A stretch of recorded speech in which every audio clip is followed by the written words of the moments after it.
kei tāwe o ko kākou mau kupuna I ka ilea ia e ka mākani Lilo I sāpō e ku I he kili E ola pakau I lai ke ao E u e kāni E u o ke kei E lua I pele E o pa I tā honua No nā tūpuna o Hawai'i nei A mamaua noa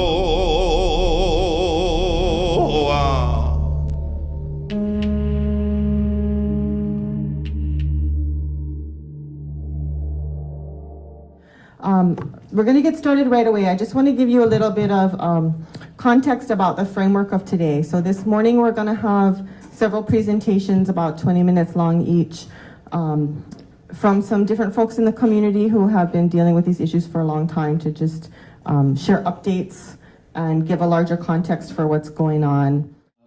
My name is Keoni Kealoha Alvarez. So I want to let you know, my great-great-grandfather, his name was Joseph Kahi Kolo from Moloka'i Pelekonu. And my great-great-grandmother's name was Kealoha Lapaku Kau'i, and she was from Hawai'i Island, Kalapana. The journey I was put on was an awesome journey, right? And it's priceless. And when I was 8 years old, my ohana has discovered a native Hawaiian burial cave near our home. Ever since then, our family took on the responsibility as stewards to protect that precious site from being destroyed, or anybody going there to Mahawaii, or just to go there. We didn't know anything about our Hawaiian culture. We didn't know, all we knew innately in us, and my mom especially, she just knew that was Kapu. Just people don't go there at Mahawaii.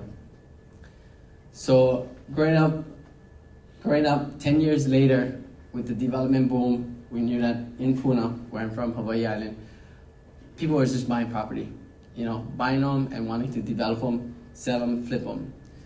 So it started to encroach upon us. And then soon enough, the property that we've been protecting was in the threat of being developed on with 2 homes.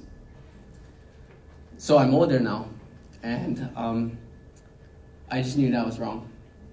So what I did was I went and searched throughout our community for our kupuna, not knowing anything about it, and I found them. And Kapu was one of them, and many more that was along with him. And they didn't, even though I didn't know anything about our Hawaiian culture, the thing that they did was ignite in me and what I'm doing today. And that's going to continue on forever. This is a kuleana that was given to me. Even Pialani Kavaloa, she was another one that was a very awesome mentor of mine. And they believed in me. And that's all I needed in order to be on the journey and the path that they set me on.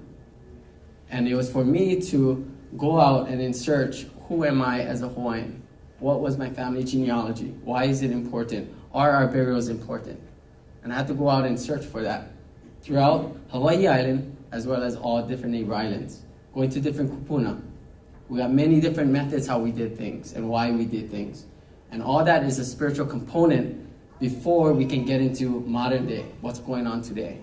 And that's the understanding that everybody needs to know, is the traditional practices of what the beliefs of our Hawaiian people were at that time.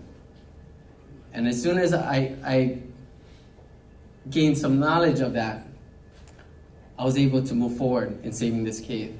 That I believe that no matter who they were, that was my ohana, that was my roots. And when I was doing research, we called out the state archaeologists, we did the whole Island Burial Council thing, got recognized as cultural descendant, but still the land developer wanted to move forward and wanted to develop. A strong belief in me, I did not want that to happen. The state flew over, they went into the cave. They wanted to do the surveying of the cave to make sure exactly where our kupuna iwi was. All manuahi, all free. I don't have money. And it doesn't take money to protect something. It's your belief in yourself. So they came down, they surveyed the cave. Hawaiian ourselves said, I don't feel nothing in the cave. Now it kind of tripped me out that our own Hawaiian people believe that. But when he came out, the state tried to start up their car, was dead. it triggered something off. And later, more realtors came. They wanted to purchase the property. It was like, Aloha, you cannot purchase the property. They never like, listen, in the transaction between the realtor's girlfriend, she passed away. Then after that, the land developer, okay, we're going to move forward and we're going to just develop something. Soon enough, he died. The families and the beneficiaries, after he passed away, they wrote to us. And they said, you know what? Sometimes it's the belief. And it's not only us, our kupuna, but working weird ways for doing.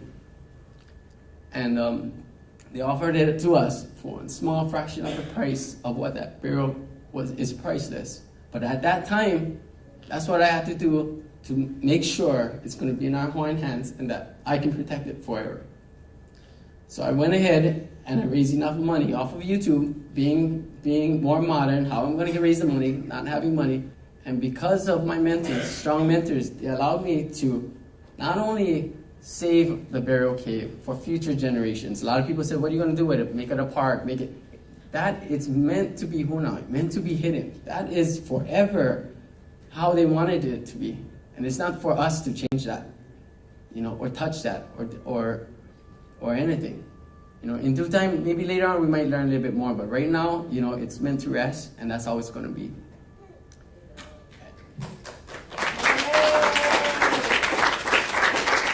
So with the knowledge that I gained from all the kupuna, this is talking about 10-year project, of filming, documenting, all these different kupuna. Some passed away, and I have their stories. And for me, I'm a filmmaker, so I always tell my students, finish what you start. I never expect this is going to be 10 years.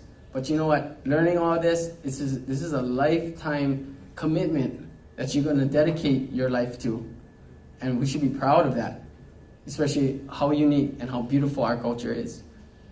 And so anyways, with that, I protected the burial cave. I also wrote a book. So I'm using that. And then also, with the igniting of everything that our mentors did, of supporting me, going to do a film, get it out there. Not only Hawai'i, we're getting it out there to the world so that people, lawyer, whatever, going to see our story and maybe they can contribute and help us. We have and for me, I'm not one chanter, I'm not, a hula practitioner or anything like that.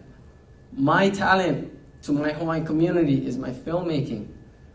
That is my modern day of how I'm getting our stories out there, how I'm preserving it. Not only like David Malo and Samuel Kamukau, put it in writing so that we put it into our library so that our keiki or our OPOs can look at it in due time. So that's what I'm trying to do, and there's different ways of doing it in this modern way, and this is just one way I'm trying to help our kupuna. And it's been successful, and I'm just moving forward with that, and then mahalo my mentor like Kapu, Keoni Kealoha, and many others, and then especially my mom. You know what I mean? That's my backbone. Because that's what you need. You need that support. And she's not well, but my goal is to finish it this year so she can see it completed. So I just want to mahalo nui for Kala'i and everybody who came and just imoa and keep moving forward, and we're gonna protect our kupuna. Yeah?